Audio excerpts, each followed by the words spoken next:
Hello friends, this is Diksha. Welcome to our channel. बहुत दिनों से हमारी सीरीज बंद थी बिकॉज ऑफ टेक्निकल इशू, और आज हम लेकर आए हैं बीएनएसएस का सेक्शन नंबर 188, 189, 190, 191 और 192। यहाँ तक हम आज कवर करेंगे। ध्यान लगा कर रहिएगा आप लोग। बीएनएसएस का सेक्शन नंबर 188 बोलता है report of investigation by subordinate police officer, कि जो भी रिपोर्ट है इन्वेस्टिगेशन, जो भी कोई भी पुलिस ऑफिसर जो इन्वेस्टिगेशन कर रहा था उसकी रिपोर्ट के बारे में। So when a subordinate police officer has made any investigation under his chapter, he shall report the result of such investigation to the officer in charge of the police station. कोई भी जो subordinate police officer है वो investigation कर रहा है तो वो उसकी रिपोर्ट उसके रिजल्ट के संग किसको फॉरवर्ड करेगा? ऑफिसर इंचार्ज को सबमिट करेगा। बहुत इजी सा सेक्शन है, बहुत अभी छोटे छोटे सेक्शन है, बहुत ही इजी है आपके लिए। इनको जल्दी जल्दी से वन लाइन एक्सप्लेनेशन है, पूरा प्रोसीजरल है। नेक्स्ट सेक्शन 89 बात करता है release of accused when evidence deficient. जब भी जो भी एविडेंस है, अपने किसी भी पुलिस ऑफिसर ने किसी भी एक्यूज को कस्टडी में लिया है, तो अगर उसके खिलाफ जो भी एविडेंस है वो अपर्याप्त है या फिर डिफिशिएंट है, कम है, तो फिर उसको रिलीज कर देंगे। इसके बारे में बात करता है। If upon an investigation under this chapter it appears to the officer in charge of the police station that there is no sufficient evidence or reasonable ground of suspicion to justify the forwarding of the accused to a magistrate, ऐसी कोई भी investigation जो officer in charge police station के द्वारा की जा रही है और उसे लगता है कि जो भी एविडेंस है वो सफिशिएंट नहीं है, इज नॉट सफिशिएंट एविडेंस, और कोई भी रीजनेबल ग्राउंड नहीं है सस्पिशन के लिए to justify the forwarding the accuse to the magistrate, कि अक्यूज को कहाँ पे फॉरवर्ड किया जाए? मजिस्ट्रेट के सामने फॉरवर्ड किया जाए। ये कब की बात है? ये इन बिटवीन 24 आवर्स की बात है, कि आपको 24, अपन ने पहले क्या पढ़ा है कि 24 आवर्स के बाद से 24 आवर्स आपको अक्यूज को कहाँ पे प्रस्तुत करना है? बिफोर द मजिस्ट्रेट प्रस्तुत करना है। लेकिन ये उससे पहले कि 24 आवर्स कंप्लीट नहीं हुए और पुलिस इंचार्ज को लग रहा है कि एविडेंस सफिशिएंट नहीं है, कोई भी रीजनेबल ग्राउंड नहीं है सस्पिशन के लिए, तो वो क्या करेगा? उसको मजिस्ट्रेट के सामने फॉरवर्ड ना करेगा, और क्या करेगा? उसको such officer shall, if such person is in custody, release him on his executing a bond। तो उसके साथ क्या करेगा? अगर वो कस्टडी में है तो उसको क्या करेगा? रिलीज कर देगा, लेकिन क्या करवा के? बॉन्ड भरवा कर, विथ और विदाउट श्योरिटीज, श्योरिटी के संग और without sureties. As such officer may direct to appear if and when so required, और वो ऑफिसर क्या कर सकता है? उसको डायरेक्शन दे सकता है कि आपको जब भी बुलाया जाएगा, जब भी जरूरत पड़ेगी, तो आप कहाँ आएंगे? मजिस्ट्रेट के सामने आएंगे, और फिर मजिस्ट्रेट का अगर कोई भी कॉग्निजेंस लेना चाहे तो ले सकता है, या फिर उसके बिहाफ पर ट्रायल कर सकता है एक्यूज के बिहाफ पर, और उसकी रिपोर्ट देखकर। Before a magistrate empowered to take cognizance of the offence on a police report or to try the accused or commit him for trial। Next section है 190, जो बात करता है case to be send to magistrate when evidence is sufficient. तब के बारे में जब एविडेंस सफिशिएंट हो और केस किसके साथ फॉरवर्ड कर दिया जाए? मजिस्ट्रेट के पास फॉरवर्ड कर दिया जाए। सब सेक्शन 1 बोलता है इसका, if upon an investigation under this chapter it appears to the officer in charge of the police station that there is sufficient evidence or reasonable ground, अगर कोई भी ऑफिसर इंचार्ज है पुलिस स्टेशन का, उसके पास क्या है? सफिशिएंट एविडेंस है और रीजनेबल ग्राउंड है उस केस से related, as aforesaid such officer shall forward the accused under custody to a judicial magistrate। तो कहाँ पे फॉरवर्ड कर दिया जाएगा अक्यूज को? जुडिशियल मजिस्ट्रेट की कस्टडी में। empowered to take cognizance of the offence upon a police report to try the accused or commit him for trial or if the offence is bailable, और फिर वो cognizance ले सकता है उसके ऊपर, पुलिस रिपोर्ट जो भी बनी है वो ट्राई कर सकता है उसको, और अगर ऑफेंस बेलेबल है, अगर जो ऑफेंस उसने किया है वो बेलेबल है। बेलेबल ऑफेंस कौन से होते हैं? जिसपे आपको बेल इजिली मिल जाती है। The accused able to give security, और अक्यूज क्या है? अपनी सिक्योरिटी देने के लिए एबल है। Shall take security for him for his appearance, before such magistrate on a fixed day for his attendance from day to day before such magistrate until otherwise directed. ठीक है, accused is able to give security, कोई भी accused है उसको अगर वो able है security देने के लिए तो फिर क्या करेगा वो एक डे फिक्स कर देगा पुलिस ऑफिसर कि आप ये डे फिक्स है, इसके साथ इस दिन आपको क्या आना है, मजिस्ट्रेट के सामने आना है और अपनी अटेंडेंस देनी है, डे टू डे आप उसको मजिस्ट्रेट के सामने फॉरवर्ड करेंगे। Provided that if the accuse is not custody, लेकिन क्या हो अगर अक्यूज क्या हो कस्टडी में ना हो तो क्या प्रोवाइसो दिया गया है, the police officer shall take security from such person for his appearance before the judicial magistrate and the judicial magistrate to whom such report is forwarded shall not refuse to accept the same on the ground that the accused is not taken in custody। कोई भी अगर accused custody में नहीं है और police officer ने कोई भी पुलिस ऑफिसर कोई भी सिक्योरिटी लेगा उससे और उसको कहाँ पे फॉरवर्ड करेगा, अपेयर करेगा जुडिशियल मजिस्ट्रेट के पास। जुडिशियल मजिस्ट्रेट इस ग्राउंड पर उसको कस्टडी लेने में से मना नहीं कर सकता है कि वो कस्टडी में नहीं था, उस रिपोर्ट को देखने से मना नहीं कर सकता, उस रिपोर्ट को मना नहीं कर सकता कि जो अक्यूज है वो कस्टडी में नहीं है। इसी का सबसेक्शन 2 बोलता है when the officer in charge of a police station forwards an accused person to a judicial magistrate or takes security for appearance before such magistrate under this section, he shall send to such magistrate any weapon or other article which it may be necessary to produce before him। कोई भी officer in charge है police station का वो accused को forward कर रहा है और उसकी सिक्योरिटी ले रहा है, उससे सिक्योरिटी ले रहा है तो उसको उसके साथ साथ क्या फॉरवर्ड करना पड़ेगा, जो भी ही शैल सेंड एनी वेपन मजिस्ट्रेट के पास कोई भी आर्टिकल और कोई भी जरूरी सामान जो उसको लगता है कि हाँ इसको सामने प्रोड्यूस करना जरूरी है, और कोई भी कंप्लेनेंट कोई भी कंप्लेनेंट है जिसने फैक्ट्स और सर्कमस्टेंसेस को बताया है या फिर कोई भी अदर पर्सन है जो बताता है, विटनेस है या कंप्लेनेंट है, उनसे क्या करेगा उनको मजिस्ट्रेट के पास भेजेगा और अगर जरूरी है तो क्या करेगा उनसे बॉन्ड भरवाएगा before the judicial magistrate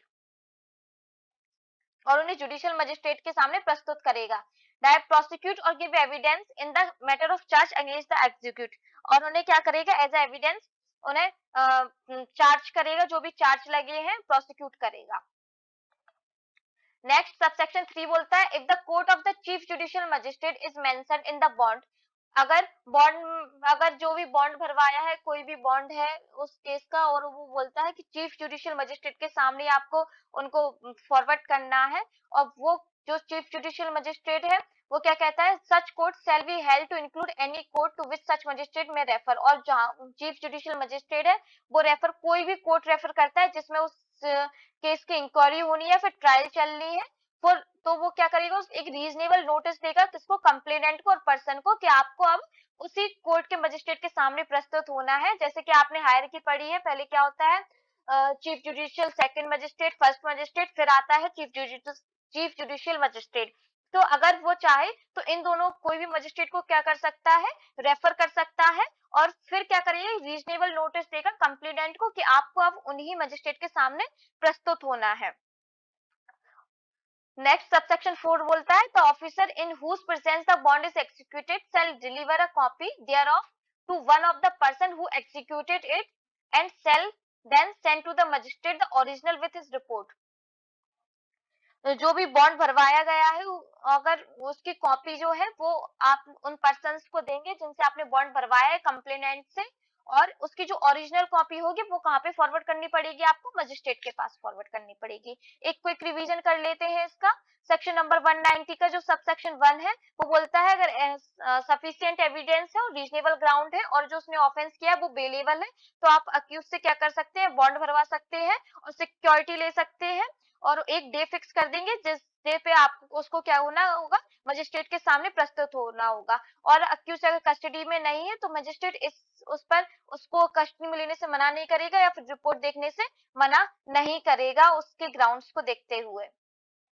subsection 2 हमारा बात करता है कि अगर officer in charge of a police station है तो अगर कोई भी अक्यूज है अगर उसके पास सफिशिएंट ग्राउंड्स है तो उसके साथ साथ वो वेपन्स आर्टिकल जो मिले हैं जो सर्कमस्टेंसेस को फुलफिल करते हैं और कोई भी कंप्लेनेंट है उसको कहाँ पे करेगा, मजिस्ट्रेट के सामने प्रस्तुत करेगा, और अब वो जरूरी समझता है पुलिस इंचार्ज तो उससे एक बॉन्ड एग्जीक्यूट करवाएगा, जिसको बाद में एज एविडेंस भी यूज किया जा सकता है। अगर जो चीफ जुडिशियल मजिस्ट्रेट के बारे में मेंशन है बॉन्ड में, तो वो एक ऐसे कोर्ट को रेफर कर सकता है जो उससे सबऑर्डिनेट है, और एक रीजनेबल नोटिस देगा कंप्लेनेंट को और पर्सन को कि आपको उन्हीं मजिस्ट्रेट के सामने प्रस्तुत होना है। जो बॉन्ड है उसकी एक कॉपी पर्सन को दी जाएगी, और उसकी एक ओरिजिनल और जिसकी ओरिजिनल कॉपी किसको फॉरवर्ड कर दी जाएगी, मजिस्ट्रेट को। Next section is 191. Complainant and witness not to being required to accompany police officer and not to be subjected to restraint. देखिए, इसी में उन्होंने अपनी सारी बात कर दी है। कंप्लेनेंट और विटनेस है, उसको पुलिस ऑफिसर के सामने प्रस्तुत किया जाएगा और उनको रोका नहीं जाएगा। जो भी कंप्लेनेंट विटनेस है, जो उनको बॉन्ड भरवा दिया गया है उनसे, अब उन्हें फ्री छोड़ दिया जाएगा। ऐसा नहीं है कि पुलिस ऑफिसर उनके पास रिस्ट्रेन नहीं किया जाएगा उन्हें। No complainant or witness on his way to any court shall be required to accompany a police officer or shall be subjected to necessary restraint or inconvenience or required to give any security for his appearance other than his own want. कोई भी complainant है और witness है, वो ऐसा नहीं है कि कोई भी कोर्ट ऐसा नहीं होगा कि पुलिस ऑफिसर उनके साथ हमेशा जा रही है, कि कोर्ट के पास जाना है तो भी पुलिस ऑफिसर जाएगी, अकम्पनाई करेगी उन्हें, नहीं, उन्हें अननेसेसरी रिस्ट्रेंट और इनकन्वीनियंस नहीं दिया जाएगा और उनसे कोई भी सिक्योरिटी नहीं ली जाएगी। सिर्फ और सिर्फ क्या भरवाया जाएगा, बॉन्ड भरवाया जाएगा। वो खुद फ्री है, वो खुद जाएंगे कोर्ट के संग। ऐसा नहीं होगा कि वो पुलिस ऑफिसर के पास जाएंगे और पुलिस ऑफिसर उनको लेके जा रहे हैं, नहीं, वो फ्री है, वो खुद से जा सकते हैं कोर्ट में। Provided it if any complainant और विटनेस रिफ्यूज टू अटेंड और एग्जीक्यूट अ बॉन्ड, कोई भी कंप्लेनेंट है या विटनेस है वो बॉन्ड भरने से रिफ्यूज कर रहा है, एज डायरेक्टेड इन सेक्शन 190, जो सेक्शन 190 में हमने पढ़ा है। द ऑफिसर इंचार्ज, केवल जो ऑफिसर इंचार्ज है पुलिस स्टेशन का, वो क्या कर सकता है, उसको मजिस्ट्रेट के पास फॉरवर्ड कर सकता है, may forward him in the custody to the magistrate who may detain him in custody until he execute such bond और until the hearing of the case is completed. वो उसको डिटेन कर सकता है अपनी कस्टडी में जब तक वो बॉन्ड फुलफिल ना कर दे या फिर केस की हियरिंग कंप्लीट ना हो जाए। सेक्शन 192 बात करता है diary of proceeding in investigation. Diaries के बारे में आपने कई सारी मूवीज देखी होंगी जिसमें पुलिस ऑफिसर, कई सारी इन्वेस्टिगेशन मूवीज देखी होंगी, उसमें पुलिस ऑफिसर अपनी एक फाइल पे हाथ रख के बोलते हैं कि आज ही मैं इस इन्वेस्टिगेशन को क्लोज कर दूंगा, या फिर मैंने इन्वेस्टिगेशन में बहुत सारी चीजें फाइंड आउट की है। तो वो डायरी जो होती है ना, वो उसको पुलिस ऑफिसर को क्या करनी पड़ती है, मेंटेन करनी पड़ती है अपनी इन्वेस्टिगेशन के थ्रू। अपन उसी के बारे में बात करेंगे सब सेक्शन नंबर 192 में। एवरी सब सेक्शन 1 बोलता है every police officer making an investigation under this chapter shall day by day enter his proceeding in the investigation in a diary। जो भी पुलिस ऑफिसर है जो इन्वेस्टिगेशन कर रहा है, वो क्या करेगा, अपने जो भी प्रोसीडिंग्स हैं डे बाय डे उनको डायरी में क्या करेगा, नोट डाउन करेगा, डायरी में मेंटेन करेगा। Setting fourth the time eight which the information reached it, वो उस टाइम को लिखेगा जब उसके पास इंफॉर्मेशन पहुंची। The time eight which he begin and close his investigation, जब से भी उसने अपनी इन्वेस्टिगेशन स्टार्ट की और उसको क्लोज किया है उस टाइम को लिखेगा। द प्लेस और प्लेस विजिटेड बाय हिम, कौन से प्लेस में उसने क्या किए हैं, विजिट किए हैं, and statement of the circumstances, कोई भी स्टेटमेंट है सर्कमस्टेंसेस का वो भी उसमें नोटिस करेगा। Investigation. The statement of witness recorded during the course of investigation under section 180 shall be inserted in case diary। कोई भी स्टेटमेंट है विटनेस का, जो विटनेस ने अपन ने पढ़े थे सेक्शन 180 में कि क्या कर सकते हैं, पुलिस ऑफिसर स्टेटमेंट ले सकते हैं विटनेस से, और तो फिर उस जो विटनेस से स्टेटमेंट लिए वो भी क्या करेगा, वो अपनी डायरी में दर्ज करेगा। The diary refer to subsection 1 shall be volume and duly paginated, जो भी डायरी है रेफर की गई है वो भी ऐसा नहीं है कहीं पे भी बना ली, नहीं, वॉल्यूम में एक मेंटेन होगा, एक प्रॉपर उसका रजिस्टर होता है, उसमें उसको मेंटेन किया जाता है। सबसेक्शन 4 बोलता है any criminal court may send for the police diaries of a case under inquiry or trial in such court and may use such diary not as evidence in the case but to aid it in such inquiry or trial. कोई भी criminal court उस जिस जहाँ पे police diaries को भेजा गया है इंक्वायरी और ट्रायल में क्या करेंगे, यूज किए जा सकते हैं, लेकिन कैसे, एविडेंस के तौर पर नहीं किए जा सकते हैं, उस इंक्वायरी और ट्रायल को हेल्प करने के लिए यूज कर सकते हैं। बहुत इंपॉर्टेंट है कि उस डायरी को कैसे यूज नहीं कर सकते हैं, एज अ एविडेंस यूज नहीं कर सकते हैं। इसके सबसेक्शन 5 बोलता है neither the accuse nor his agent shall be entitled to call for such diaries nor shall they or they be entitled to see them merely because they referred by the court, but if they used by the police officer who made them to refresh his memory or if the court used them for the purpose of contradicting such police officer। कोई भी accused या फिर उसका कोई भी agent वो diaries को नहीं देख सकता, nor shall he is entitled to see them merely because they are referred to by the court। कोई भी कोर्ट में रेफर की गई है इसलिए कोई भी एजेंट या फिर अक्यूज उसको ना तो मांग सकता है ना ही क्या कर सकता है, उसको देख सकता है जब तक कि, लेकिन अगर कोई पुलिस ऑफिसर है उसको यूज कर रहा है अपनी मेमोरी को रिफ्रेश करने के लिए कि वो देख रहा है उसको कि मैंने क्या क्या लिखा है अपनी मेमोरी, तो क्या कर सकता है, अक्यूज भी उसको देख सकता है। या फिर कोई कोर्ट है जो पुलिस ऑफिसर को कॉन्ट्राडिक्ट कर रहा है कि देखिए आपने अभी तो आप कुछ और बोल रहे हैं, आपने अपनी इन्वेस्टिगेशन डायरी में कुछ और लिखा है, तो क्या कर सकता है, तब अक्यूज उसको देख सकता है, तो फिर उसके लिए बेनिफिट की बात है कि भाई कॉन्ट्राडिक्ट हो जाएगा वो तो। The provision of section 188 or 164 as the case may be भारतीय साक्ष्य अधिनियम 2023 shall apply। और जो प्रोविजन है वो सेक्शन नंबर 148, 164 भारतीय साक्ष्य अधिनियम के प्रोविजन उन पर अप्लाई होंगे जो अपन आगे पढ़ने वाले हैं। थैंक यू, आई होप आपको वीडियोस पसंद आई हो। अगर आपका कोई भी डाउट रहता है तो आप प्लीज कमेंट बॉक्स में बताइएगा, मैं आप सबके डाउट लूंगी। और please like, subscribe and share. Thank you.